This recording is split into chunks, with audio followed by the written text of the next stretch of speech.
RTV app వార్తల్ని క్షణాల్లో చదివే అవకాశం ఉంటుంది. ఒక న్యూస్ పేపర్, ఒక టెలివిజన్ ఛానల్ మీ చేతుల్లో ఎప్పుడూ ఉంటాయి. ఉత్తరాంధ్రలో కొలువుదీరినటువంటి ఎన్నో మహత్తరమైనటువంటి ఆలయాలు ఉన్నప్పుడు కూడాను రాజ్యంలోని పోలిపల్లి పైడితల్లి అమ్మవారికి అయితే ఒక ప్రత్యేకత కలిగి ఉంది. భక్తులు పక్క జిల్లాకి వెళ్ళి దర్శించుకునే ఆ క్రమంలోనే భక్తులు పడినటువంటి కష్టం, అలాగే భక్తుల యొక్క భక్తి శ్రద్ధల్ని గుర్తించినటువంటి అమ్మవారు భక్తులతోనే స్వయాన ఈ రాజంపట్నానికి తిరిగి రాగా అక్కడ రాజంపట్నంలోని అమ్మవారి ఆలయం అయితే వెలిసింది. అటువంటి అమ్మవారి యొక్క ప్రత్యేకత ఏమిటి, అసలు అమ్మవారిని ఏ విధంగా పూజించుకుంటున్నారు, ప్రతి ఏటా ఎటువంటి పూజలు నిర్వహిస్తారు ఇక్కడ అనేది మాత్రం ప్రధాన అర్చకులు మనతో పాటు ఉన్నారు. వారి మాటలో తెలుసుకుందాం. అసలు ఈ పోలిపల్లి పైడితల్లి అమ్మవారు ఇంత ఫేమస్, ప్రతి ఒక్క ఒరిస్సా నుంచి కూడా ఇక్కడికి చాలామంది విచ్చేసి ఈ యొక్క అమ్మవారిని దర్శించుకుని పూజలు నిర్వహిస్తూ ఉంటారు. ఈ క్రమంలో అసలు అమ్మవారి పక్క రాష్ట్రం, పక్క జిల్లా నుంచి ఇక్కడ వరకు ఎలా వచ్చింది, అసలు ఏమిటి కథ ఏమిటి? విజయనగరం జిల్లా రాజాం గ్రామంలో ఈ యొక్క పోలిపల్లి పైడితల్లి అమ్మవారు 1921లో వచ్చిందండి. ఈ అమ్మవారికి రేవాడ పోలిపల్లి అని విజయనగరం జిల్లాలో గ్రామం ఉంది. ఇక్కడికి దాదాపుగా 56 కిలోమీటర్లు ఉంటుంది. అక్కడ ప్రతి పాల్గొన మాసంలో పుండం ముందు డోలో పుండం అంటాం, మళ్ళీ హోలీ పుండం అంటాం. ఆ పుండం ముందు అక్కడ ఉత్సవం జరుగుతుండేది. ఆదివారం, సోమవారం, మంగళవారం పుండం ముందు వచ్చే ఆది సోమ మంగళవారం అక్కడ జాతర మహోత్సవాలు జరిగేవి.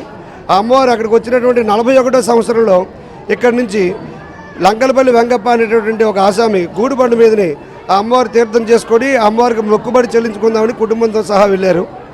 వెళ్ళిన తర్వాత వారు అటు నుంచి వచ్చేసరికి ఈ ప్రదేశం ఏదైతే ఉందో ఈ ప్రదేశంకి వచ్చిన తర్వాత గూడుబండి బరువు అయిపోయి పశువులు తీసి లాగలేక మోకాళ్ళు వేసుకొని ఉండిపోతే వెంకప్ప గారు ఏమైనా ఆ యొక్క చెట్టుని ఆ యొక్క గూడుబండి నుంచి దిగి అంత దూరం నుంచి వచ్చే ఇక్కడే మన ఇల్లు కదా, ఈ పక్కనే వారి గుడ్డి ఉండేది పొలం, అయితే ఇక్కడికి వచ్చేసాం కదా, ఇక్కడికెక్కడే పోతులు రాకపోవడం ఆశ్చర్యపడి ఆయన వాటిని అదమాయిద్దామని ఆ బండి మీద దిగుతారు.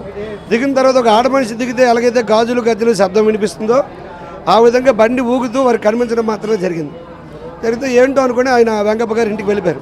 కొన్ని రోజుల తర్వాత ఈ రాజాం పట్టణంలో పరమ ధార్మికవేత్త అయినటువంటి ఆర్యవైశ్య కుటుంబానికి చెందినటువంటి వాకచర్ల మల్లయ్య శ్రేష్ఠి గారి యొక్క స్వప్నంలో అమ్మవారు కనిపించి, మల్లయ్య శ్రేష్ఠి గారికి నేను పోలిపల్లి పైడితల్లిని, నేను ఇక్కడికి వచ్చి పన్నెండు వెంగప్ప బండిలో వచ్చి ఈ పనస చెట్టులో ఉన్నాను కాబట్టి ఈ పనస చెట్టునే చతుర్భుజాకారంగా చెక్కి ఈ యొక్క ప్రతిష్ఠించుకోండి, ఈ ప్రాంత వాసులందరికీ కూడా భక్తజన కల్పవలిగా ఉంటాను అని లీలగా ఆవిడ ఏ విధంగా అయితే ఆ గూడుబండిలోంచి వచ్చి ఆ యొక్క పనస చెట్లు ఐక్యమయ్యారో వారికి స్వప్నంలో తారసపడ్డారు. ఆ విధంగా కనిపిస్తే మల్లయ్య శ్రేష్ఠి గారు వెంటనే అమ్మవారి ఆజ్ఞానుసారంగా ఆదేశంగా భావించి వెంటనే కూడా ఆ పనస చెట్టుని గుర్తించుకొని ఆ పనస చెట్టు గుర్తించి అక్కడేమో చుట్టూ పునాది తీసి ఆ యొక్క ఆలయం నిర్మాణం చేయాలనేటువంటి సత్సంకల్పంతో మల్లయ్య శ్రేష్ఠి గారు తన స్వీయ ధనాన్ని వెచ్చించి ఆలయాన్ని నిర్మించాలనుకున్నారు. ఎందుకంటే అమ్మవారే స్వయంగా చెప్పారు కాబట్టి.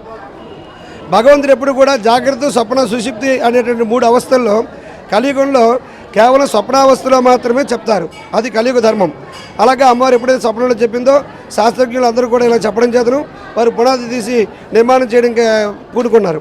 రోడ్డు పక్కన ఉండేటువంటి చెట్లు కదా, R&B లిమిట్స్ అనేది ఉందని, ఇది పబ్లిక్ ప్లేస్ అని, ఇది ఇక్కడ కట్టడం ఎట్టి పరిస్థితుల్లో పనికిరాదని తీసినటువంటి పునాదుల్ని అప్పట్లో ఉండేటువంటి సూపర్వైజర్ గారు కప్పించేశారు. వారికి తీవ్ర అనారోగ్యం సంభవించి చివరికి ప్రాణం పోయేటువంటి పరిస్థితికి వచ్చేసింది. ప్రాణ సంకటంలో పడ్డారు వారు.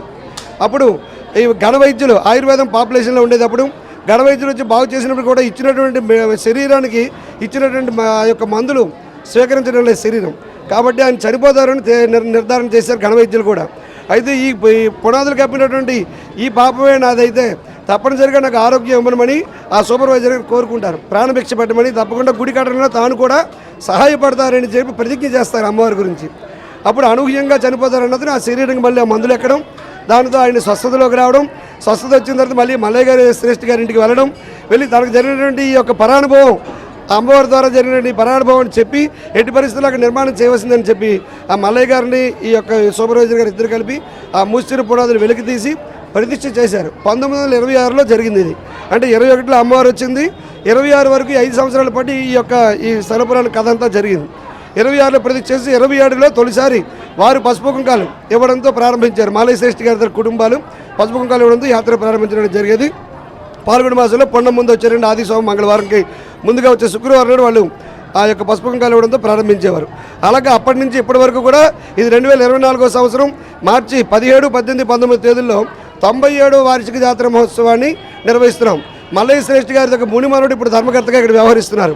అలాగే అక్కడ ఆదివారం నాడు ప్రారంభం నాడు విశేషమైన ప్రాంతాల నుంచి కూడా భక్తజన కల్పలుగా, ఇంటి ఆడపడుచుగా, ఇంటి ఎలవేలుపుగా, కొంగు బంగారంగా ఉత్తరాంధ్ర ప్రజల ఆరాధ్య దైవంగా భావించేటువంటి అమ్మవారు ఒరిస్సా నుంచి, కర్ణాటక, కేరళ ఇటు నుంచి రాష్ట్రాల నుంచి కూడా 100 సంవత్సరాల చరిత్ర కలిగింది. కాబట్టి ఆడపిల్లలు ఎక్కడెక్కడో ఉంటారు కాబట్టి వారందరూ కూడా అనేక తరాలకు చెందిన వాళ్ళు ఉంటారు కాబట్టి వీరందరూ కూడా వచ్చి అమ్మవారిని భక్తి శ్రద్ధలతో మొక్కుబడులు చేయించుకొని పూజాది కార్యక్రమాలు నిర్వహించుకొని సంబరాలు చేసుకొని ఘటోత్సవాలు నిర్వహించుకుంటారు.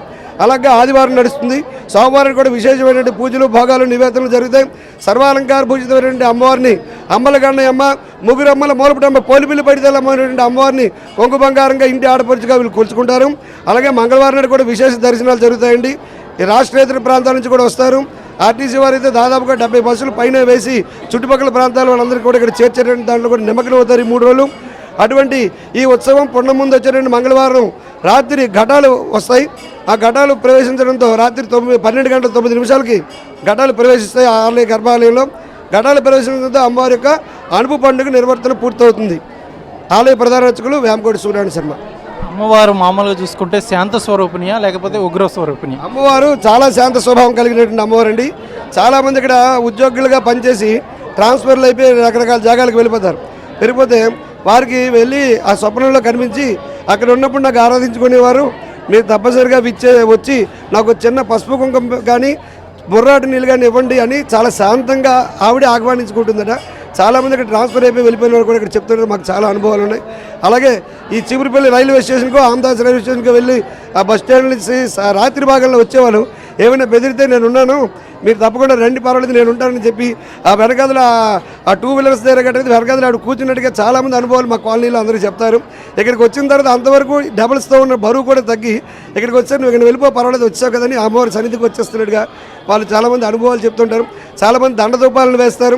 అమ్మవారు మొక్కిన తర్వాత ఈ జాగా నుంచి వెళ్ళిపోయిన ఆడపిల్లలకైనా సరే స్వప్నంలో కనిపించి ఒక్కసారి నన్ను దర్శనం చేసుకొని శాంతంగా కోరుతుంది అమ్మవారు. అమ్మవారు చాలా శాంత స్వరూపమైనటువంటి అమ్మవారు కూడా, ఒకరి దేవత అయితే కాదు. ఆ విధంగా అమ్మవారు చక్కనటువంటి లలితాదేవి స్వరూపంగా, త్రిశక్తి మహాలక్ష్మిగా, చండీ అవతారంగా కల్పాల్లో కూడా చెప్పబడింది. అమ్మవారి పూజా కల్పం ఉంది. త్రిశక్తి మహాలక్ష్మిగా, మహాకాళి, మహాలక్ష్మి, మహాసరస్వతి స్వరూపిణిగా అమ్మవారికి అయితే కల్పం కూడా ఉంది. ఆ ప్రకారంగా అమ్మవారికి ఉదయం సాయంకాలం అర్చనలు జరుగుతాయి. దండకం పోసి ఉదయం సాయంత్రం కూడా 6:30కి అమ్మవారికి దూపసేవ నిర్వర్తిస్తారు. త్రికాలార్చన జరుగుతాయి, భాగు నివేదన జరుగుతుంది. అన్నీ కూడా ఆగమశాస్త్రం ప్రకారం శాంత స్వరూపిణిగానే అర్చించబడతాయండి. అమ్మవారి విగ్రహం ఒక ప్రత్యేక ఆకర్షణ కలిగి ఉంది. అసలు ఆ విగ్రహం ఎటువంటి వస్తువుతో తయారు చేయబడింది? మీరు చాలా మంచి ప్రశ్న వేశారు. మనకి విశ్వామిత్ర కల్పంలో చెప్పబడి ఉంది, కలియుగంలో దారుమూర్తులు చాలా విశేషంగా యామాత్ర రాగభోగాలు జరిగిన విరాజమానంగా వర్ధిల్లుతాయని విశ్వామిత్ర కల్పంలో విశ్వామిత్ర మహర్షి చెప్తారు విశ్వామిత్ర సంహితలో. ఆ విధంగా మన బాసర సరస్వతీదేవి ఉన్నది, అమ్మవారు కూడా కర్ర విగ్రహమే. అలాగే పూరి జగన్నాథ స్వామి కూడా చందనం చెక్క కర్రతో చేయనటువంటి స్వామివారు ఎంత జగద్విఖ్యాత వేరో మనకు తెలిసినట్టు. అటువంటిది ఆ యొక్క పనస చెట్లు అమ్మవారు ఐక్యమయ్యారు. పనస చెట్టు అంటే బంక, మనం ఇలా ఏమాత్రం ఆరాధిస్తే బంక, పనస చెట్టు ముట్టుకుంటే ఏ విధంగా అయితే మన బంక అడ్డుతుందో అందులో స్థిరమైన అమ్మవారిని ఏమాత్రం మనం తలిచినా సరే శాంత స్వభావంగా మన వెన్నుతున్నాయి కుడి పూజవై ఆవిడ ఉంటుంది అనేటువంటిది చరిత్రలో మనకు చెప్పబడింది. పనస చెట్టు తత్వవాదనం. అంతేకాకుండా విశేషం ఏంటంటే తాండ్ర బాపారాయుడు గారి వంశీకులు కూడా ఈ చెట్టునే ఆ యొక్క ఊరికి పశ్చిమ భాగంలో కట్టు వేసి ఇక్కడ బొమ్మల నుంచి ఇక్కడేమో వారు ఏమైనా ఆరాధిస్తూ ఉండేవారట. అప్పటికే దేవతా వృక్షం కింద దేవతా వృక్షంగా ఆరాధించేవారట. కాబట్టి ఆ యొక్క చెట్టుని అమ్మవారు ఎంచుకోవడంలో కూడా ఇన్ని రకాలైన ఆగమశాస్త్రపరమైనటువంటి ఉన్నాయి. ఇవి దేవాలయాలు ఎప్పుడు కూడా 5 విధాలు. 1 పౌరాణికాలు, 2 స్వయం పోషకాలు, అలాగే పౌరాణాలు, అలాగే మానవీయాలని, ఇవి 5 రకాల దేవాలయాలు. అంటే దేవతలు ప్రతిష్ఠ చేస్తారు కొన్ని ఉపయోగాల కొరకు. అవి కొన్ని పురాణాల ప్రకారం మనకు చెప్పబడి ఉంటే, కొన్ని మనకి ఇప్పుడు రామేశ్వరం ఇలాంటివన్నీ రామాయణంలో మనకు చెప్పబడ్డాయి, అవి పౌరాణాలు. ఋషులు ప్రత్యేకంగా రాబోయే కాలాన్ని ఉద్ధరించడం కోసం ప్రతిష్ఠ చేసేవి వాటిని ఋషేయాలు అంటారు. అలాగే మానవీయాలంటే మనం ప్రతిష్ఠ చేస్తున్నటువంటి, ఇప్పుడు మనం ఎక్కడెక్కడో దేవాలయాలు ప్రతిష్ఠ చేస్తాం. అవి వీటన్నిటికన్నా విశేషం ఏంటంటే స్వయంభూ దేవతలు.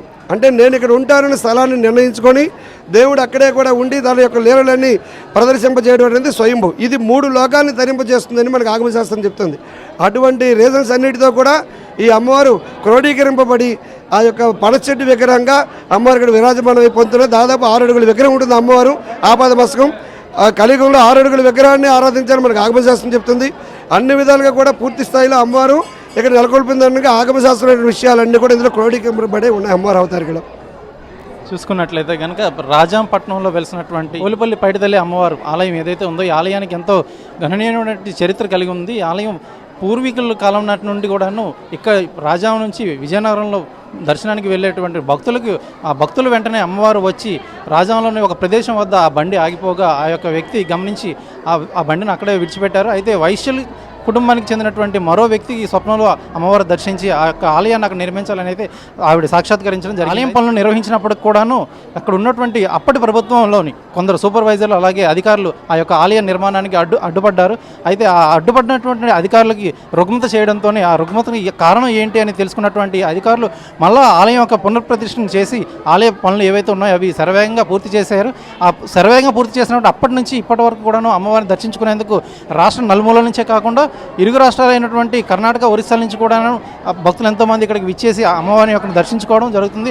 అలాగే ఈ గ్రామస్తులైనటువంటి భక్తులు ఎవరైతే ఉన్నారో వారు ఈ గ్రామం విడిచిపెట్టి మరో గ్రామానికి వెళ్ళి సెటిల్ అయినప్పుడు కూడా అమ్మవారు స్వప్నంలో కనిపించి ఇక్కడికి రావాలి, ఇక్కడ దర్శించుకోవాలని చెప్పి అయితే వారికి సూచన అయితే ఇవ్వడం జరుగుతుంది. ఇలా అడుగడుగున అమ్మవారు నేనున్నానంటూ భక్తులకి ఎల్లప్పుడూ కూడాను తానున్నానని తన ఉనికిని చాటుకుంటూ ఇప్పుడు రావడం, అలాగే భక్తులు ఇక్కడ లక్షల్లో వచ్చి ఇక్కడ దర్శించుకోవాలని అయితే ప్రతి ఒక్కరు ఆశిస్తున్నారు. రాజా నుండి వీడియో జర్నలిస్ట్ రామకృష్ణ సురేష్లతో సురేష్, RTV శ్రీకాకుళం. మరిన్ని వీడియోస్ కోసం ఛానల్ ని సబ్స్క్రైబ్ చేయండి, లేటెస్ట్ అప్డేట్స్ కోసం వాట్సాప్ ఛానల్ ని ఫాలో చేయండి అండ్ లింక్ డిస్క్రిప్షన్ లో ఉంది.